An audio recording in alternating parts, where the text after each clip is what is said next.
Contoh sikap yang boleh dilakukan di sekolah adalah pertama, kita boleh ya mengerjakan tugas dari guru, lalu memberi salam kepada guru, merapikan buku perpustakaan, menjaga kebersihan di perpustakaan.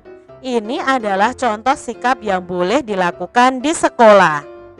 Sekarang contoh sikap yang tidak boleh dilakukan di sekolah. Contohnya membuang sampah sembarangan, mengganggu teman saat berjalan, menyontek saat ulangan, bertengkar dengan teman. Nah, ini adalah contoh sikap-sikap yang tidak boleh dilakukan di sekolah. Aturan itu dibuat untuk kebaikan siswa di sekolah. Dengan mematuhi aturan adik-adik, kita akan nyaman saat belajar. Kita juga dapat bermain bersama teman dengan gembira kalau ada aturan. Tapi adik-adik, jika kita melanggar aturan, maka kita akan mendapatkan sanksi. Sanksi itu adalah hukuman adik-adik.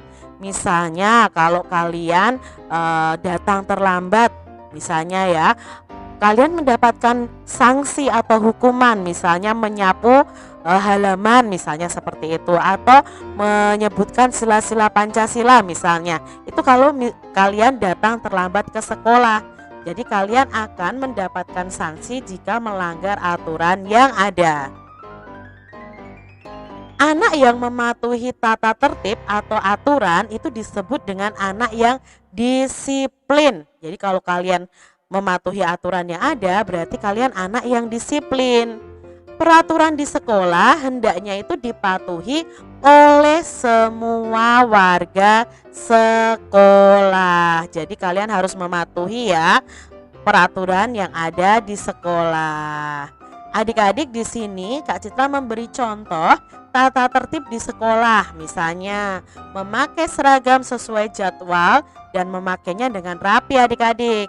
Melakukan piket kelas sesuai jadwal, memakai topi setiap upacara hari Senin, berdoa sebelum dan sesudah pelajaran, datang ke sekolah sebelum pukul 06.45. Itu kalau di sekolah Kak Citra adik-adik. Karena di sini kami akan berdoa terlebih dahulu, baru akan memulai pembelajaran. Jadi kalau kalian datang ke sekolah ya jangan tepat waktu, tapi sebelum pembelajaran dimulai. Kalau pembelajaran dimulainya pukul 7, ya sebelum pukul 7 kalian sudah sampai di sekolah. Memakai sepatu berwarna hitam, berbicara yang sopan dan santun dengan guru, membuang sampah pada tempatnya. Ini contoh tata tertib yang ada di sekolah.